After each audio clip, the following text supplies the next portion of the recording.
Seja bem-vinda, seja bem-vindo ao programa Mediunidade Sem Tabu, essa série exclusiva do portal Mundo Maior.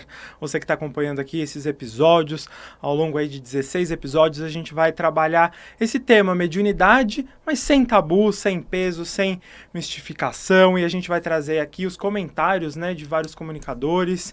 A gente vai trazer Walter Farid Júlio, Celina Sobral, Roseli Aparecida, e hoje estamos aqui com Tânia de Carvalho, ela que é expositora e comunicadora espírita. Seja muito bem-vinda, Tânia. Eu queria que você se apresentasse e reapresentasse para o pessoal de casa.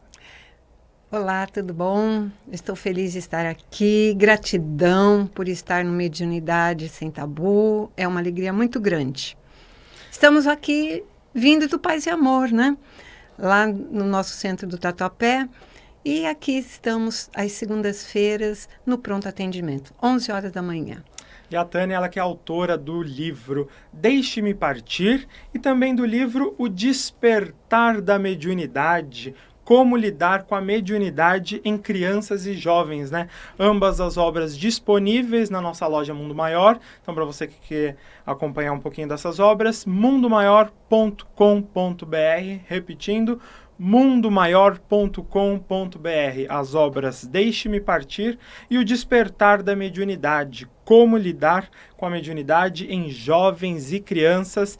Então vamos falar sobre mediunidade, né, Tânia? Eu queria perguntar aqui, hoje a gente vai falar sobre a psicofonia e mediunidade auditiva. Então, para iniciar esse diálogo de hoje, eu queria perguntar o que é psicofonia?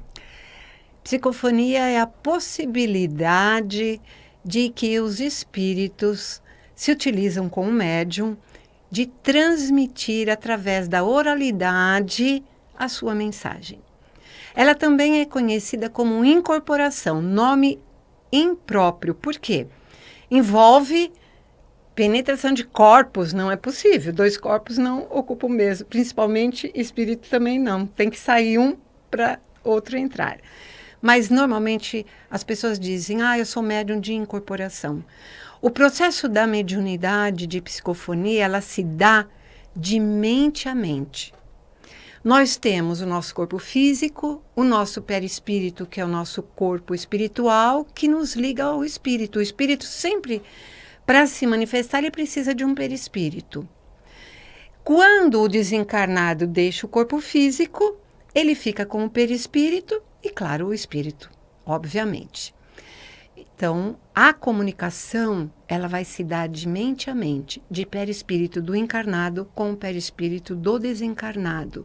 O espírito lança a ideia e o encarnado, o médium, vai ser o intermediário. Ele vai decodificar essa ideia com o seu palavreado. Por isso que alguns médiums, aqueles que frequentaram os bancos acadêmicos, eles vão apresentar uma mensagem com começo, meio e fim, com belas palavras, claros. E enquanto aqueles que, mesmo com muita boa vontade, mas que não frequentaram os bancos escolares, vão falar, nós voltou, mas ambas as mensagens poderão ser absorvidas pelo conteúdo.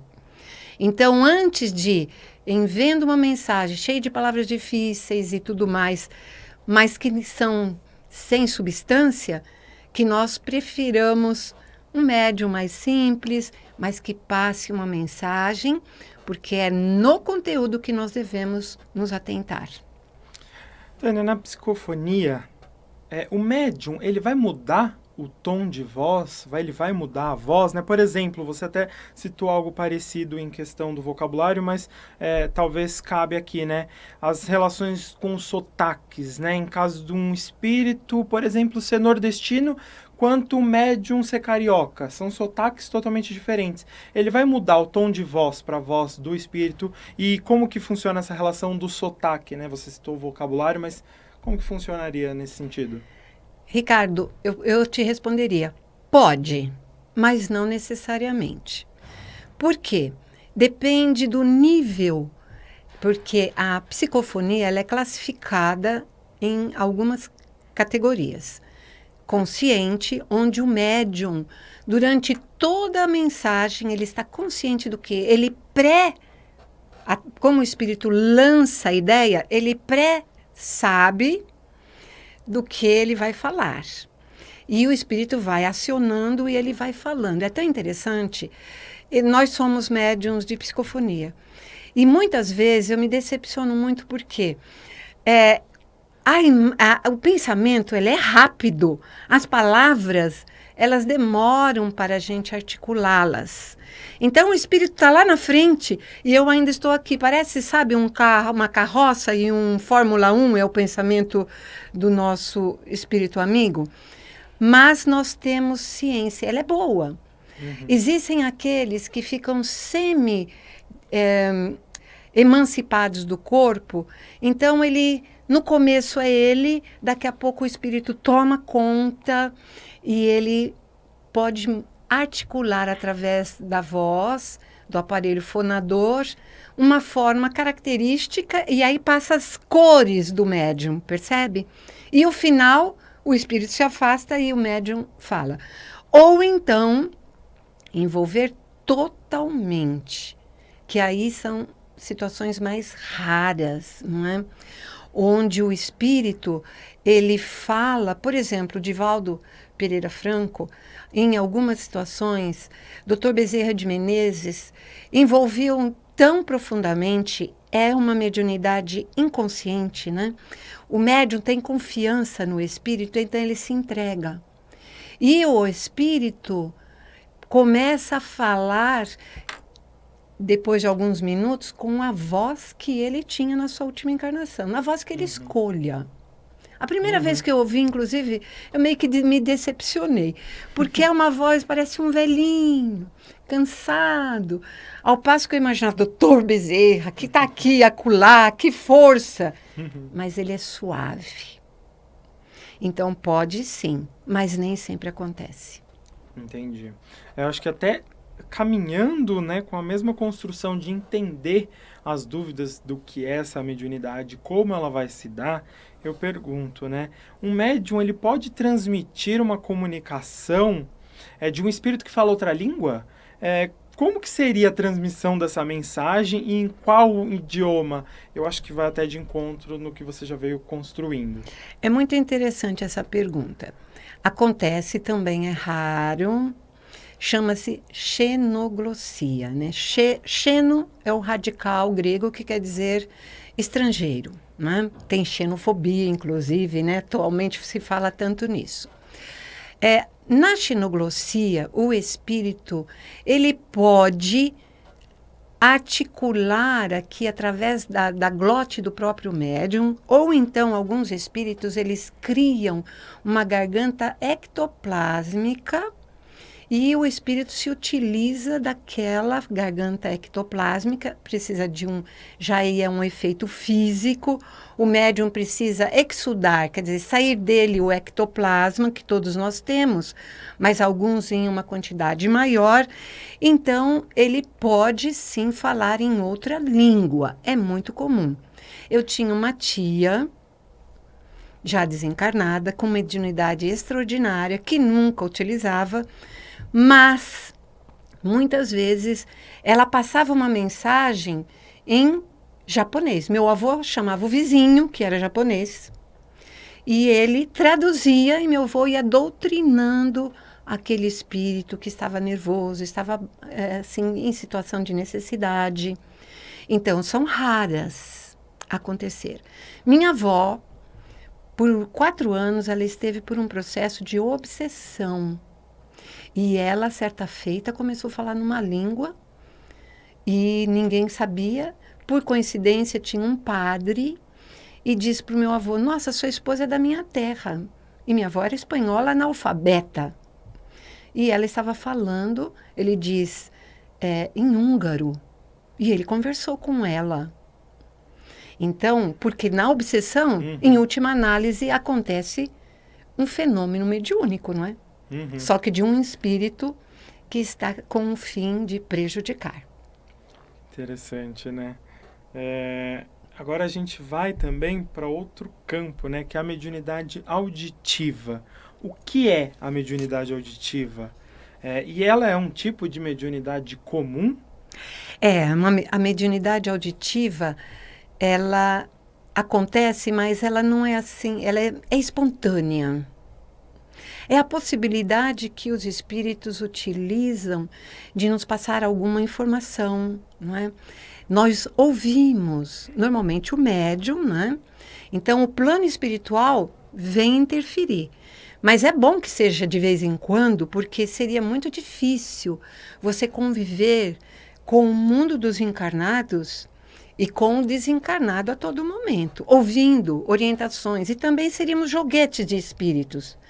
E daí o risco, porque se for um espírito zombeteiro, um espírito infeliz, ele vai começar a usar, como muitos espíritos obsessores utilizam, mandando sons, frases, que vai impressionar e a pessoa vai ficar com medo, enfim, vai desarticular. Né?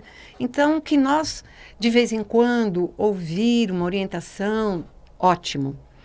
Na sintonia do bem, teremos mensagens positivas. Na sintonia desequilibrada, as situações serão desequilibrantes igualmente.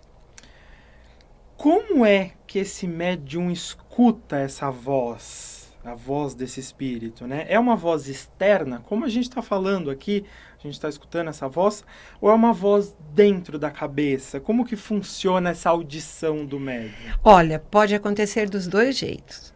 Às vezes você entende lá dentro da sua cabeça. Isso é uma telepatia, é um tipo de mediunidade, não é? Às vezes os espíritos nos inspiram. Quando é inspiração, é do espiritualidade para cá. Intuição é aquilo que eu trago de bagagem em mim.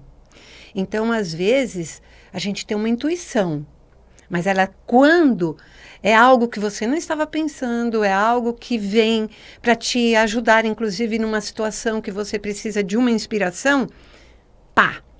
Você tem e recebe telepaticamente essa informação. Às vezes, ela é externa, não é? Pode ser de longe e pode ser de perto também. É muito interessante isso.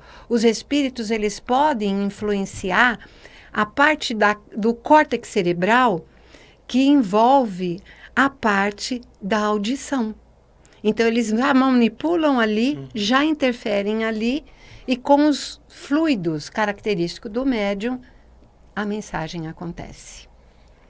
Você até citou essa questão da intuição, da inspiração. A gente vai trabalhar isso em outro episódio com mais profundidade para a gente entender um pouquinho dessa relação que a Tânia adiantou. Então, para você que está acompanhando Mediunidade Sem Tabu, essas e outros tipos de mediunidade, outros temas relacionados à mediunidade, a gente vai estar trabalhando aqui nessa série exclusiva do Portal Mundo Maior. Então fica esse convite para você acompanhar esses outros episódios. Ao longo de 16 episódios, eu e outros comunicadores, a gente vai trazer aqui esses temas à luz da doutrina espírita. Eu queria que você deixasse, né, agora uma mensagem final para as pessoas, nesse sentido de que se ela estiver vivenciando algum desses tipos de mediunidade que a gente está falando aqui, ou outros, né? Por exemplo, ouvir algum espírito, você falou muito dessa sintonia, né? O que ela pode fazer, uma mensagem de auxílio e de caminho para essas pessoas, Tânia? Para todas as pessoas que sentem qualquer tipo de manifestação espiritual, o local correto para ela buscar é uma casa espírita. Onde ela será num atendimento fraterno ou num plantão, onde existem pessoas, trabalhadores da casa, que vão acolhê-la, orientá-la, encaminhar lá os tratamentos espirituais, dos passes, às vezes até um tratamento da desobsessão, para os cursos. Então, a casa espírita é o local ideal para que a pessoa possa compreender o que está passando com ela. Eu queria agradecer hoje a sua participação, a gente ter trabalhado um pouquinho desse tema, ter esclarecido um pouco sobre essas mediunidades não tão comuns, né, para o público. Então fica aqui meu agradecimento, Tânia, pela participação, e a gente se vê em outros episódios. Então, mais uma vez, repito, a Tânia e outros comunicadores estarão comigo em outros episódios aqui dessa série exclusiva, Tânia. Então eu queria deixar também esse espaço para você se despedir do público de hoje. Só gratidão e que nós possamos nos reencontrar brevemente para falar de mediunidade, que é um assunto que eu amo e espero nos reencontrar em breve. Até o próximo episódio do Mediunidade Sem Tabu.